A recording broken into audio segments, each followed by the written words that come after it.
talk to us first about, your background. I know your background, but a lot of people don't know your Yeah. background.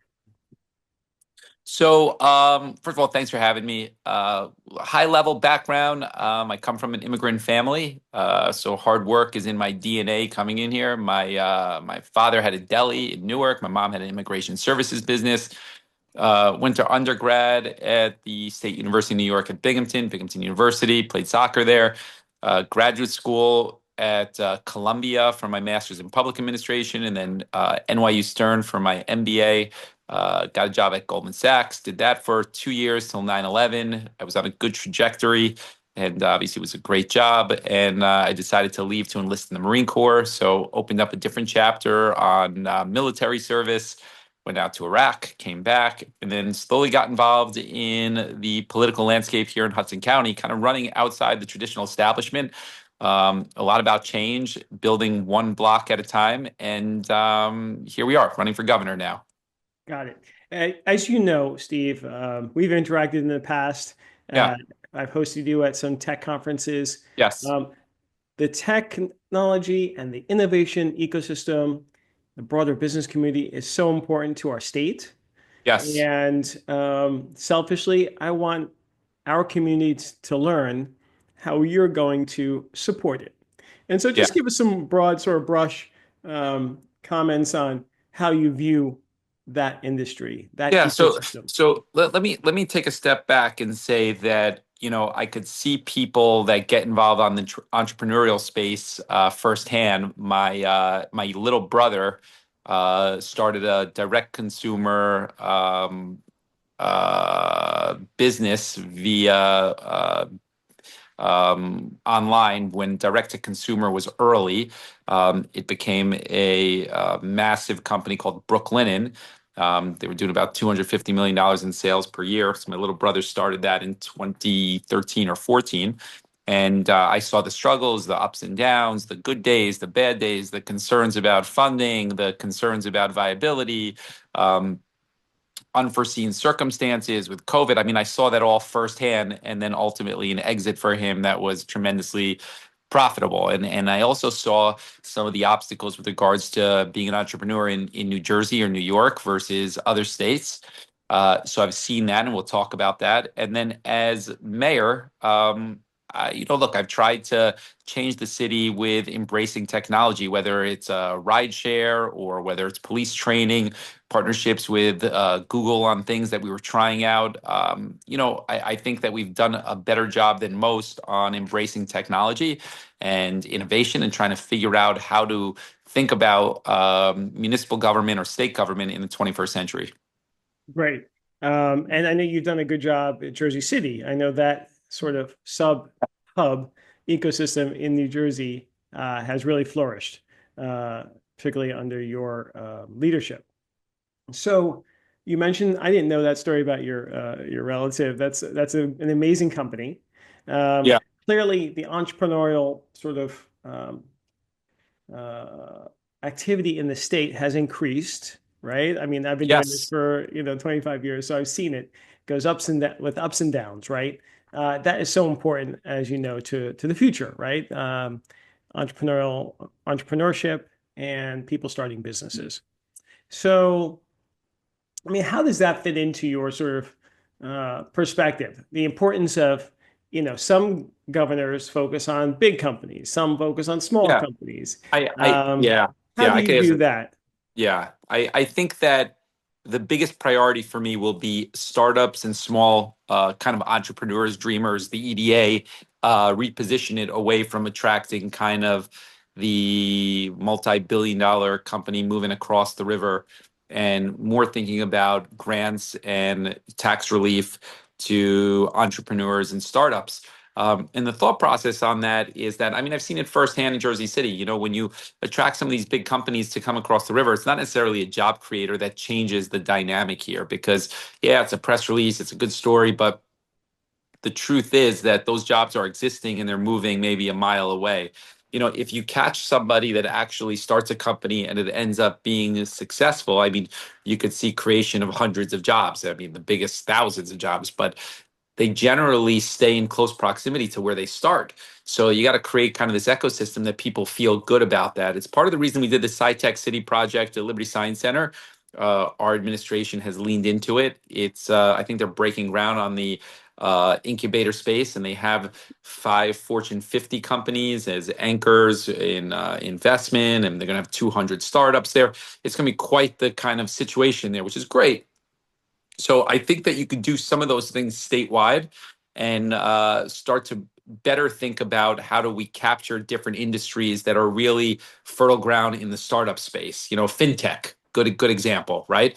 Fintech is like because of our proximity to New York and obviously New Jersey and the advantages that we have here, it's really kind of an opportunity for us. And I think we could do a better job targeting places like that.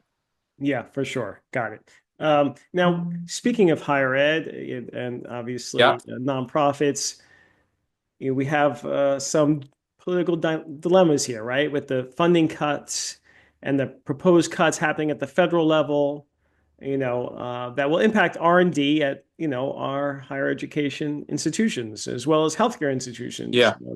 You know, um, what do you think you can do to ensure that, R&D and innovation continues to thrive in the state under those, larger forces? Yeah, I mean, look, I'd like to say that there's an easy answer. If you're being honest and truthful about it, you got to wait to see what the president actually cuts and how deep that is. Because if you're looking at cuts to Medicaid, K through 12, ESL, families with disabilities and special needs, you know, you're going to have to make choices, unfortunately. This is kind of the world that we're coming into. So it's hard to anticipate what you would do until you actually see what's actually cut. And, you know, I guess one thing to kind of think about is we're not going to be unique in this. New York is going to be experiencing the same stuff. So it's not like New Jersey is going to be at a massive disadvantage relative to everybody else. But at the same time, guess we got to see how deep those cuts are and then start with the most vulnerable before we start filling in gaps on people that are doing really important work but aren't facing life and death sort of circumstances. Got it. Now, besides these cuts, we have tariffs, Yeah. and they're going to likely increase the cost of packaging and raw materials for drug development, manufacturing, Yeah. in other industries. But the cost of medicines and products in our most innovative industries will likely go up. So, how do you sort of Yeah. how Again, would you this is, fight those tariffs? I mean, Or again, time will tell, but we need to keep costs and drug costs down in the state. look, I think the appointment of who the attorney general is important with regards to pushing back on some of these policies. I don't know if on the tariff front, if there's the window for that. I'm not a lawyer, but I've said that I'd keep the current attorney general because he's kind of been at the forefront of pushing back on the Trump administration with regards to cuts in New Jersey. And I think continuity is really important for us. Um, you know the reality is, again, the disruption that you're going to see is not unique to New Jersey. So that in of itself is a good thing because it doesn't put us at a disadvantage relative to our neighbors. um, it will definitely hurt growth here, but also nationally. I think like across the country is going to see the same sentiment. So how do you offset that? Probably just, banding together with other governors, figuring out, what types of things you could do to minimize the impact of those tariffs, if there is anything that you can do.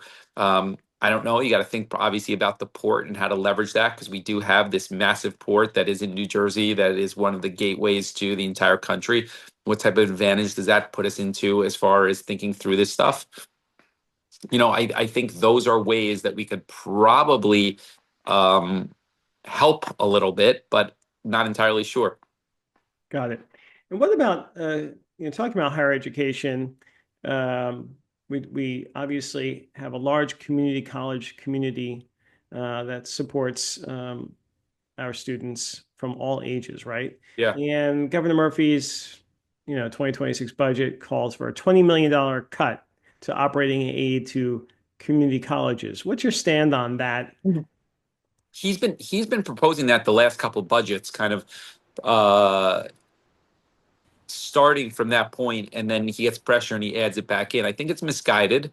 I think that the community colleges are a huge gateway for economically challenged families, and today even kind of middle class families, because higher education is so expensive. Even Rutgers is like 40 grand now. I mean, somebody told me that who was applying, their kid was applying, and they said, yeah, Rutgers is like $40,000 with all in room, board for in-state. And I couldn't believe it. Literally, I said that cannot be true.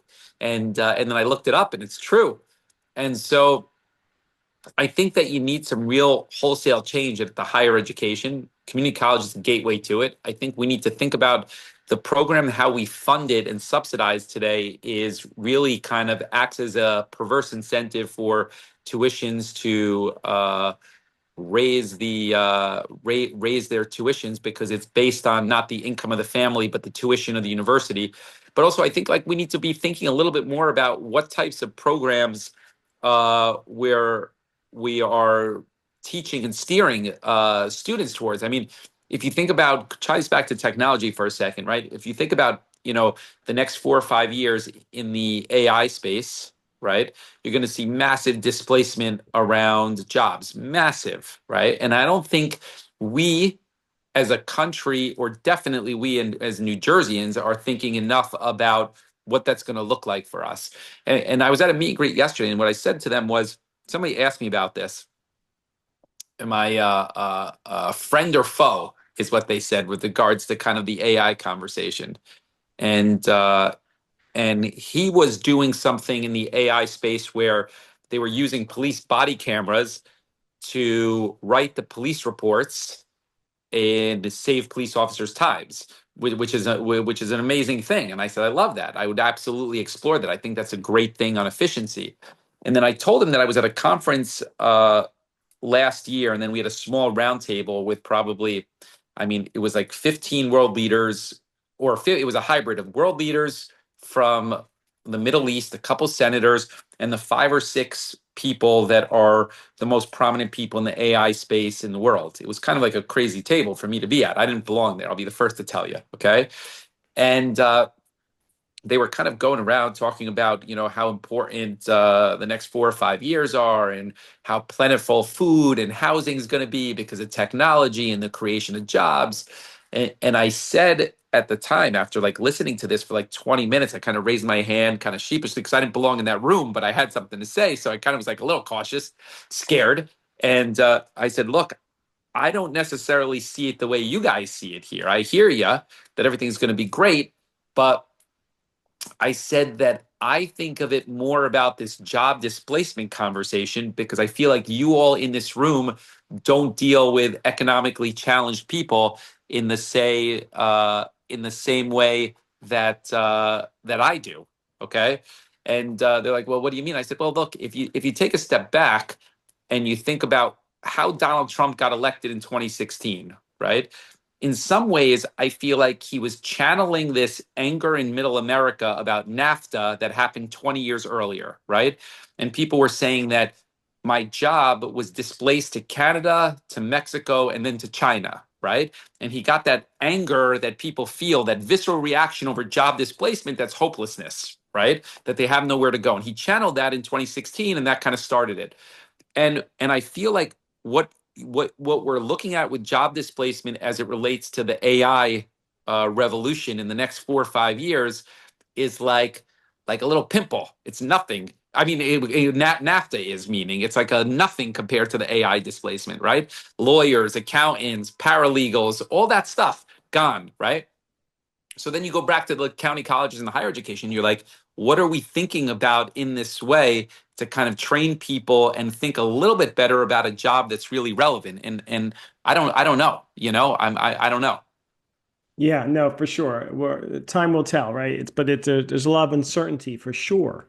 But the other uncertainty is the federal, grants that are being withheld or potentially being withheld from universities, some of our great universities in the state, right? So, or potentially, right? We're seeing it around the country. How will you respond to that, to protect, this is a big part of our innovation ecosystem, right? The research, the basic research done at Yeah. our universities. Look, I saw somebody yesterday at a meet and greet, or 2 days ago, that was talking about they do cancer research at Kessler. Okay. And they have a multi-million dollar grant that I don't know. They were like, what are we going to do? And I went back to the fact of like, it's hard to predict or give certainty because of the amount that's a potential at risk. And then if you think about who's the most vulnerable, I mean, that's really how you're going to have to approach this, right? And you're going to have to make choices. Like I'll give you in Jersey City, we have call it $70 million at risk from federal grants, right? And and we have a $800 million budget. And we started to think a little bit more about what are the things that is at risk, right? So we have Meals on Wheels, which is a senior program that provides meals to vulnerable seniors, and it's a federal program that dollars that passes through the city, we administer it, so that's at risk.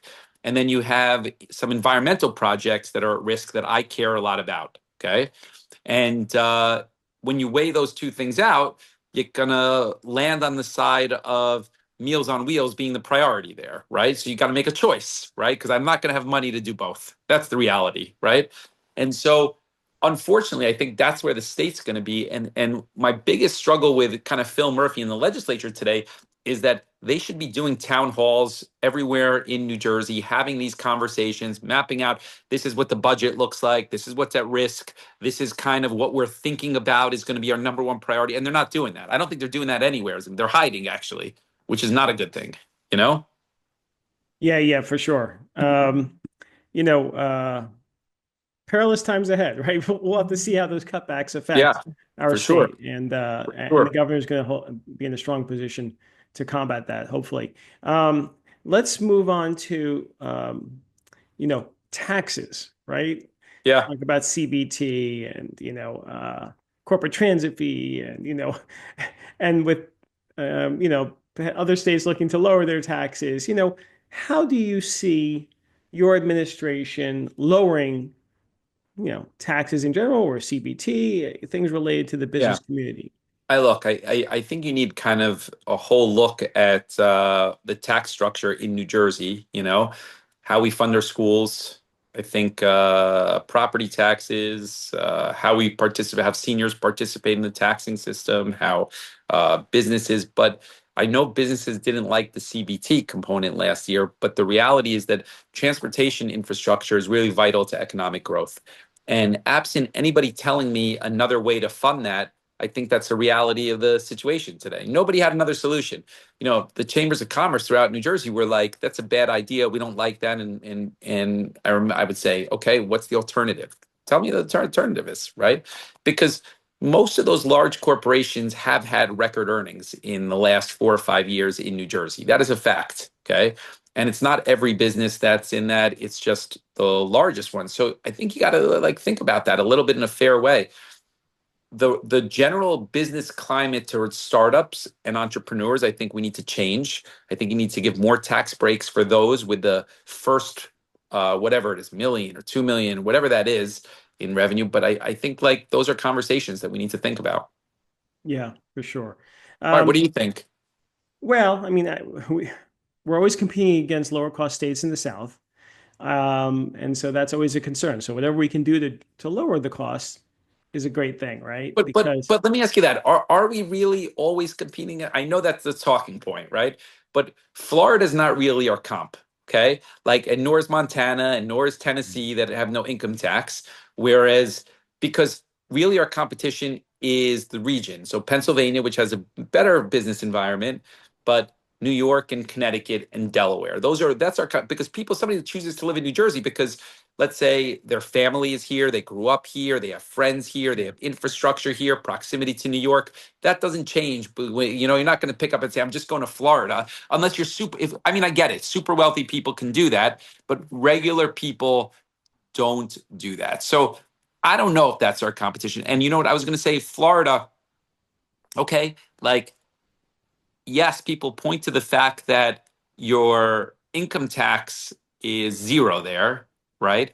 But your car registration fee and all these other user fees are astronomically higher than New Jersey. Okay. So they get the money somehow. They're just getting it a different way that you're paying for it still. So it's not really a fair thing to say when people are like, "Oh, they're moving to south down south." I'm like, some people are, but not at the scale that people think they are.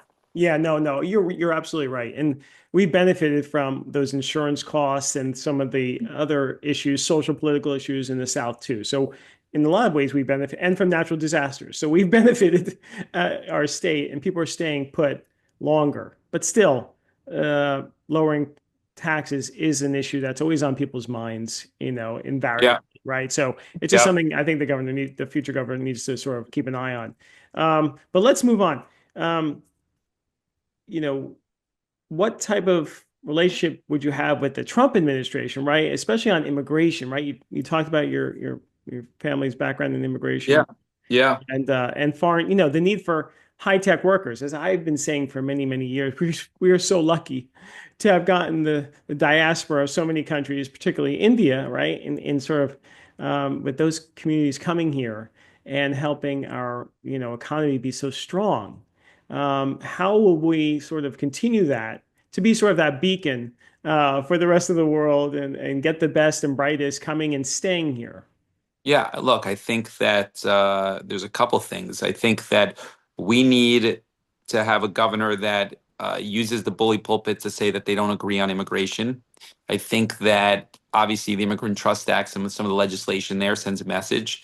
I think how we fund the nonprofits that link new legal immigrants, because there's a lot of nonprofits that have seen their funding dry up that link new citizens to resources here. How we service that. I think there's a lot of ways like that that we could step up and send a message that we're still a welcoming place. And immigrants have been the backbone of what have created the United States to make it special. I mean, it's on the Statue of Liberty, and the reality is that I think we're deviating from that. But the governor, I think Phil Murphy, can be more vocal on it, and I would certainly be more vocal. Got it. Okay. Um, we're coming to the sort of the home stretch here, Steve. Yeah. This has been a great conversation. Yes. The EDA has launched so many great programs, I would say, and so many well-funded programs over the past few years. What's your take on sort of that part? Choose New Jersey, attracting companies. They seem to be doing a lot of work and getting traction with the community. Some of these things will take some time, but I'm just curious to see your perspective on those organizations, particularly the I, EDA. I think that the EDA is an important tool, but I think it's very slow and not as nimble as it needs to be, meaning that they'll prove something at the legislature. It could take the better part of a year to 2 years for them to write the regulations and get the money out on the street. I think there's a lot of programs, and I think being more focused is important. They focus today, or they prioritize today, big companies moving from across the river. I think that's misguided. I think on the housing front, they focus predominantly on large urban, big scale development as opposed to kind of some of the suburban houses that have a affordability crisis and requirement to build. So I think some of that stuff needs to be kind of refocused. For me, I would like to narrow it a little bit more with some clear focus around entrepreneurship, early companies, early stage companies, and some of those suburban brands. This has been a really It's been great. thoughtful conversation, Steve. Thank you for doing this. Just want to close with any sort of concluding thoughts, supporting our No, ecosystem. I'm really thankful that you're such a big advocate and voice for the tech community here in New Jersey. And I'm hopeful to work with you more closely as the governor. And I certainly understand how important the tech space is and entrepreneurial space is to the future of New Jersey. And anybody listening to this should know that they're going to have a real serious partner in me and somebody that gets in the weeds in order to kind of make sure that these things move forward in a quick way. Great. Thanks so much, Steve.